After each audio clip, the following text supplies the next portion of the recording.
Hi dears, അസ്സലാമു അലൈക്കും. എല്ലാ കൂട്ടുകാർക്കും നമ്മുടെ ഇന്നത്തെ ഒരു വീഡിയോയിലോട്ട് സ്വാഗതം. അപ്പോൾ എന്തൊക്കെയുണ്ട് എല്ലാവരുടെയും വിശേഷങ്ങൾ? എല്ലാവർക്കും സുഖമാണെന്ന് വിചാരിക്കുകയാണ്. അപ്പോൾ വീഡിയോ എല്ലാവരും ഫുള്ളായിട്ട് സ്കിപ്പ് ചെയ്യാതെ കാണുക. ഇഷ്ടമായി കഴിഞ്ഞാൽ നമ്മുടെ ചാനൽ ഒന്ന് സബ്സ്ക്രൈബ് ചെയ്യാനും ലൈക്ക് ചെയ്യാനും ഷെയർ ചെയ്യാനും മറന്നു പോകരുത്. അപ്പോൾ ലൈക്ക് ചെയ്യാൻ മറന്ന കൂട്ടുകാരൊക്കെ ഉണ്ടെങ്കിൽ ആ ലൈക്ക് ബട്ടണിൽ ഒന്ന് പ്രസ് ചെയ്യാം കേട്ടോ. അപ്പോൾ ഞാനിന്ന് ഒരു റെസിപ്പി വീഡിയോ ആയിട്ട് തന്നെയാണ് വന്നിട്ടുള്ളത്. കൈപ്പക്ക കൊണ്ടൊരു ഉപ്പേരിയാണ് കേട്ടോ ഉണ്ടാക്കുന്നത്. നിങ്ങൾക്ക് ഉപ്പേരി എന്നും പറയാം, അതിന് കൈപ്പക്ക വരട്ടിയെടുത്തത് എന്നൊക്കെ പറയാം കേട്ടോ. അപ്പോൾ നമുക്ക് ചോറിൻ്റെ കൂടെ കഴിക്കാൻ വേണ്ടിയിട്ട് ഈ ഒരു കൂട്ടാൻ മാത്രം മതി കേട്ടോ, വേറെ കറിയുടെ ഒരു ആവശ്യമില്ല.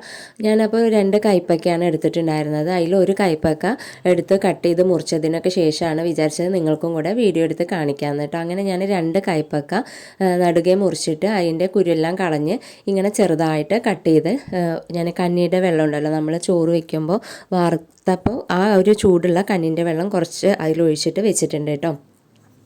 ആരോ പറയുന്നത് കേട്ടിട്ടുണ്ട് അങ്ങനെ ചെയ്തു പറഞ്ഞാൽ കയ്പ്പക്കൻ്റെ കയ്പ്പ് കുറഞ്ഞു കിട്ടും എന്നുള്ളത്. അപ്പോൾ അങ്ങനെ ചെയ്തു. പിന്നെ ഒരു നെല്ലിക്ക വലിപ്പത്തിൽ പുളി വെള്ളത്തിലിട്ട് വെച്ചിട്ടുണ്ട്.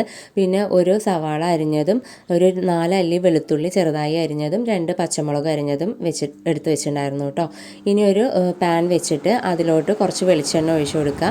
എന്നിട്ട് അത് ചൂടായി വരുന്ന സമയത്ത് കടുക് 1 ടീസ്പൂണ് കടുകിട്ട് പൊട്ടി വരുമ്പോൾ അതിലോട്ട് കറിവേപ്പില ഇട്ട് കൊടുക്കുക കേട്ടോ. എന്നിട്ട് ഈ അരിഞ്ഞു വെച്ച വലിയ ഉള്ളിയും വെളുത്തുള്ളിയും പച്ചമുളകും കൂടെ ഇട്ടിട്ട് നന്നായിട്ടൊന്ന് വഴറ്റിയെടുക്കുക. നല്ലപോലെ വഴറ്റിയെടുക്കണം കേട്ടോ. കയ്പ്പയ്ക്ക എന്ന് പറയുമ്പോൾ നമുക്ക് ഒട്ടും കയ്പ്പില്ലാണ്ട് വെക്കാമെന്നൊന്നും പറയുന്നില്ല. കാരണം എന്താണെന്ന് വെച്ചാൽ ചെറിയ കയ്പ്പയ്ക്കല്ലേ, അപ്പോൾ ഒരു ചെറിയ കയ്പ്പ് രസമൊക്കെ ഉണ്ടാവും. എന്നാൽ ഇങ്ങനെ ചെയ്യുമ്പോൾ അധികം ഉണ്ടാവില്ല കേട്ടോ. അപ്പോൾ ഉള്ളിയൊക്കെ വഴണ്ടി വന്നതിന് ശേഷം അതിലോട്ട് അരിഞ്ഞു വെച്ച കയ്പ്പയ്ക്കയും കൂടെ ഇട്ട് കൊടുത്തിട്ട് നന്നായിട്ടൊന്ന് ഇളക്കി യോജിപ്പിക്കുക കേട്ടോ. നല്ലപോലെ ഇളക്കി യോജിപ്പിച്ചതിന് ശേഷം അതിലോട്ട് നമുക്ക് ആവശ്യത്തിന് ഉപ്പും കൂടെ ഇട്ടിട്ട് ഒന്ന് അടച്ച് വെച്ചിട്ട് വേവിച്ചെടുക്കാം. അപ്പോൾ ഇടയ്ക്കിടയ്ക്ക് ഒന്ന് നമ്മൾ ഇളക്കി കൊടുക്കണം കേട്ടോ, ഇല്ലെങ്കിൽ അടി പിടിക്കാനുള്ള ചാൻസ് കൂടുതലാണ്. പ്രത്യേകിച്ച് അലുമിനിയത്തിൻ്റെയൊക്കെ ചീനച്ചട്ടിയിൽ നമ്മൾ ഉപ്പേരിയൊക്കെ വെക്കുകയാണെങ്കിൽ ഇടയ്ക്കിടയ്ക്കൊന്ന് ഇളക്കി കൊടുക്കുക, ഇല്ലെങ്കിൽ അടി പിടിക്കും കേട്ടോ. അപ്പോൾ ഞാനിവിടെ ഒന്നിങ്ങനെ ഇളക്കി കൊടുക്കുന്നുണ്ട്. അപ്പോൾ കയ്പ്പയ്ക്ക നല്ലപോലെ വഴണ്ട് വെന്ത് വന്നിട്ടുണ്ട് കേട്ടോ. ഇനി നമുക്ക് അതിലോട്ട് പൊടി ചേർത്ത് കൊടുക്കാം.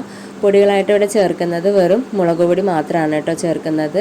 1/2 ടീസ്പൂണ് മുളക് പൊടി ചേർത്ത് കൊടുക്കുന്നുണ്ട്. ഞാൻ വേറെ പൊടികളൊന്നും ഇതിൽ ചേർക്കുന്നില്ല. അതും കൂടെ ഇട്ടിട്ട് നന്നായിട്ടൊന്ന് വഴറ്റിയെടുക്കുക. നല്ലപോലെ ആ മുളക് പൊടിയുടെ പച്ചമണമൊക്കെ മാറുന്ന വരെ നന്നായിട്ടൊന്ന് വഴറ്റിയെടുത്തതിന് ശേഷം അതിലോട്ട് നമ്മൾ ഒരു നെല്ലിക്ക വലുപ്പത്തിൽ പുളി വെള്ളത്തിലിട്ട് വെച്ചിട്ടുണ്ടായിരുന്നല്ലോ, അത് നന്നായിട്ടൊന്ന് പിഴിഞ്ഞെടുത്തിട്ട് അതൊന്ന് ഒഴിച്ചു കൊടുക്കുക കേട്ടോ. എന്നിട്ട് നന്നായിട്ട് ഇളക്കി കൊടുത്തിട്ട് നമുക്ക് അടച്ച് വെച്ചിട്ടൊന്ന് വേവിച്ചെടുക്കാം. ഈ വെള്ളം നന്നായിട്ട് വറ്റി വരണം കേട്ടോ. അപ്പോൾ അത് വറ്റി വരുന്നവരെ നമുക്കൊന്ന് വെയിറ്റ് ചെയ്യാം. അപ്പോൾ അതവിടെ പുളിവെള്ളമൊക്കെ നന്നായിട്ട് വറ്റി വന്നിട്ടുണ്ട്, നല്ലപോലെ വന്നിട്ടുണ്ട് കേട്ടോ. നല്ല ടേസ്റ്റാണ്. അപ്പോൾ ഇനി കയ്പ്പൊക്കെ കിട്ടുമ്പോൾ എല്ലാവരും ഇങ്ങനെ ഒന്ന് ട്രൈ ചെയ്ത് നോക്കുക കേട്ടോ. ഈ ഒരു രീതിയിൽ ട്രൈ ചെയ്തിട്ടില്ലെങ്കിൽ ഇങ്ങനെ ഒന്ന് ഉപ്പേരി വെച്ച് നോക്കുക. തീരെ അത്രയ്ക്ക് അങ്ങോട്ട് കയ്പ്പ് രസമൊന്നും ഉണ്ടായിരുന്നില്ല കേട്ടോ, നല്ല ടേസ്റ്റ് ഉണ്ടായിരുന്നു. കുട്ടികൾ വരെ കഴിച്ചു. ഇത്രയേ ഉള്ളൂ. വീഡിയോ ഇഷ്ടമായി എന്ന് വിചാരിക്കുകയാണ്. ഇഷ്ടമായി കഴിഞ്ഞാൽ ലൈക്ക് ചെയ്യാനും ഷെയർ ചെയ്യാനും മറന്നു പോകരുത്. താങ്ക്